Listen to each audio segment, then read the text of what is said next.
السلام علیکم دوستوں، ایچ او اسٹور کی جانب سے تمام دوستوں کو میرا سلام۔ دوستوں، امید ہے آپ سب لوگ خیریت سے ہوں گے۔ جیسا کہ آپ لوگ باقاعدگی سے ایچ او اسٹور کی ویڈیوز وغیرہ دیکھتے ہیں اور آپ میں سے بہت سے لوگ مجھ سے واٹس ایپ پہ رابطہ بھی کرتے ہیں، تو اچھا لگتا ہے کہ آپ لوگ جو ہے میری ویڈیوز دیکھتے بھی ہیں اور پھر کتابیں وغیرہ بائی بھی کرتے ہیں، تو شکریہ آپ سب لوگوں کا اس حوالے سے۔ باقی ویڈیو بنانے کا مقصد آج کچھ اور تھا۔ کافی دن سے ایک بات ذہن میں کھٹک رہی تھی، تو کچھ ٹائم نہیں مل رہا تھا۔ طبیعت بھی آج کل تھوڑی ٹھیک نہیں ہے، گلا خراب ہوا ہے، صحت یابی کی دعا کیجیے گا۔ بیسیکلی جو معاملہ میں ڈسکس کرنا چاہ رہا ہوں وہ والدین کے لیے جو ہے وہ ہائیلی امپورٹنس رکھتا ہے۔ ان لوگوں کو اس بات کو سمجھنے کی ضرورت ہے۔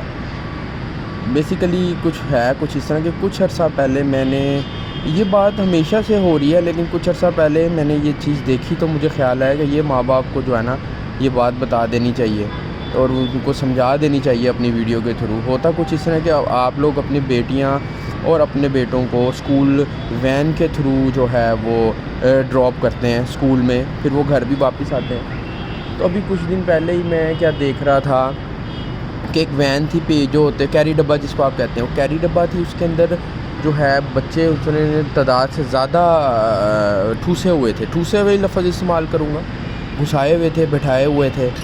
اور اس میں یہ جو قابل غور بات یہ تھی کہ لڑکیاں جو تھیں، بچیاں چھوٹی، اور جو لڑکے تھے، بچے تھے، ان کی ٹانگیں آپس میں ٹچ ہو رہی تھیں۔ کیونکہ آپ کو پتہ ہے کیری ڈبے، ماں باپ یا جنہوں نے بھی ویڈیو سنے ان کو پتہ ہے کیری ڈبے میں کوئی اتنی سپیس ہوتی نہیں ہے، اگر بیٹھا جائے تو ٹانگیں ٹچ ہوتی ہیں۔ اب ماں باپ صبح تو بھیج دیتے ہیں، ٹھیک ہے، نہ دیکھتے ہیں، جب واپسی پہ آتے ہیں تو وہی ماں باپ بچوں کو وین کے تھرو بھیجتے ہیں جو یوزلی جاب وغیرہ کر رہے تھے، تو وہ بچیاں جو ہیں وہ ڈراپ کر کے فوراً وین والے بھاگ جاتے ہیں۔ ماں اور بچیاں آ کے بیل وغیرہ گھر کی دیتی ہیں اور اندر چلی جاتی ہیں، کسی کو یہ دیکھنے کا موقع ہی نہیں ملتا کہ کیا حالات ہیں۔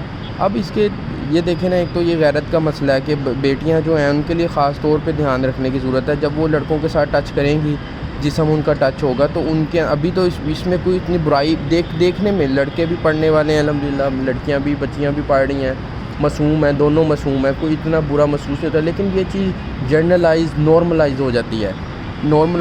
ایک عرصہ لڑکیاں لڑکے جو ہے وہ آپس میں جاتے ہیں، ٹھیک ہے، 6، 7، 8، 9، 10ویں، تو ان کو پھر یہ چیز معیوب نہیں لگتی۔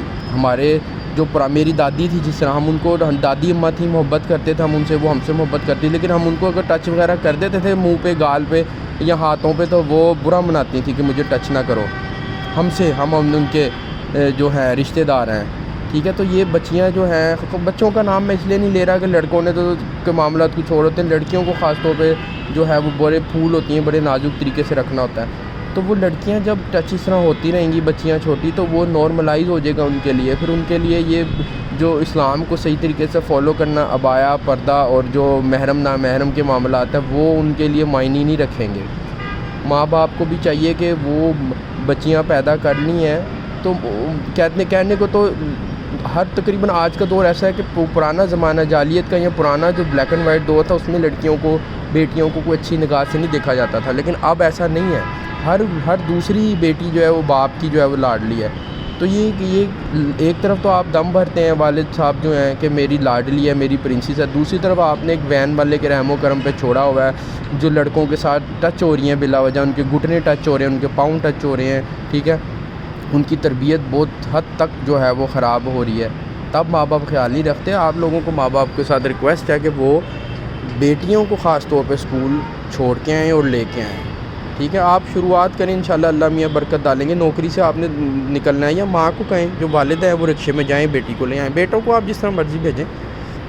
حال دو کہ بیٹوں کی تربیت کی بھی بہت ضرورت ہے، لیکن وہ بیٹیوں کا معاملہ ذرا ڈیفرنٹ ہوتا ہے، جیسے میں نے پہلے بھی بتایا، غیرت کا مسئلہ بھی ہو جاتا ہے، اور بیٹیوں کی تربیت کرنا بھی بہت ضروری ہے، ٹھیک ہے، اس حوالے سے۔ تو ماں باپ جو ہے اس چیز پہ نظر رکھیں، دیکھیں کہ وین والا جو ہے کبھی کوئی گاڑی لا رہا ہے، کبھی کوئی گاڑی لا رہا ہے، اس میں بیٹھنے کی کیا سچویشن ہے، بچے کتنے ہیں، ٹھیک ہے۔ اسی طرح میں آفس کے باہر کھڑا تھا تو ایک رکشہ جا رہا تھا، اس میں سے بچہ گر گیا۔ یہ بالکل لبرٹی چوک کی بات کر رہا ہوں، اتنی مصروف سڑک کا بچہ گر گیا۔ اللہ کا شکر ہے کہ پیچھے سے کوئی گاڑی وغیرہ اس کے اوپر نہیں چڑھی، لیکن اگر چڑھ جاتی تو پھر کیا تھا، بچہ زخمی ہو جاتا، اپاہج ہو جاتا یا فوت ہو جاتا، ٹھیک ہے۔ بہت سے بچے فوت ہوتے ہیں، آنے جانے والے لوگوں کو کی ذات پہ کچھ برا نہیں معیوب ہوتا ان کے بچے اپنے سیکیور ہیں۔ فوت کس کا بچہ ہوتا؟ اس ماں کا بچہ جس نے نیگلیجنس کی ہے، جس نے اس بات پہ نظر نہیں رکھی، ٹھیک ہے۔ یہ ایک الگ میٹر ہے کہ رکشے وغیرہ میں بچوں کو بھیجے۔ رکشہ تو ایک سواری بڑی عجیب سی ہے، اس کے دروازے بازو کا ہوتے ہیں، بازو کا نہیں ہوتے، ٹھیک ہے، تو وہ تو سواری ٹھیک ہے ہی نہیں ویسے ہی۔ لیکن پک اپ میں وینز میں جو بچیاں اور بچے اکٹھے جا رہے ہیں ان پہ کائنڈلی نظر رکھیں۔ اگر آپ اپنی بیٹی کو اپنی پرنسس کہہ رہے ہیں، اپنی لاڈلی کہہ رہے ہیں، تو اس کو عملی طور پہ بھی یہ دکھائیں کہ وہ آپ کی لاڈلی ہے کہ نہیں، اس کی حفاظت کریں۔ پھول ہے، ان کو آپ بالکل اپنے جو ہیں باہوں میں لے کے چلیں، تب تک چلیں جب تک ان کی شادی نہیں ہو جاتی۔ انشاءاللہ جب آپ ایسا عمل کریں گے تو بیٹیاں ایسی خوبصورت انداز میں، ایسا خوبصورت پھول کی طرح کھلیں گی کہ آنے والی نسلیں جو ہیں اس کی خوشبو جو ہیں وہ اس سے معطر ہو جائیں گی انشاءاللہ۔ تو دوستوں یہ بس ویڈیو بنانی تھی، بات ایک نوٹ کی میں نے، آپ لوگوں کے ساتھ شیئر کر دی۔ اللہ کرے میری اس ویڈیو کو دیکھ کے جو والدین ہیں ان کو نیکی کی ہدایت ملے۔ کوئی ایک والد یا والدہ کو بھی اگر یہ ویڈیو سمجھ آ جائے گی تو الحمدللہ قیامت کے دن میرا معاملہ تو بن جائے گا۔ میری جب بیٹی ہوگی انشاءاللہ تو میں تو اس معاملے پہ نظر رکھوں گا، ایون کہ بیٹے کے لیے بھی نظر رکھوں گا۔ لیکن اگر آپ میں سے کوئی بندہ اس میری ویڈیو سنتے ہوئے کوئی اپنی بچی کے حوالے میں بہتر سوچتا ہے اپنی بچی کے حوالے سے، تو انشاءاللہ مجھے امید ہے کہ قیامت والے دن مجھے اس کا ضرور فائدہ ہوگا۔ تھینک یو جی، اللہ حافظ۔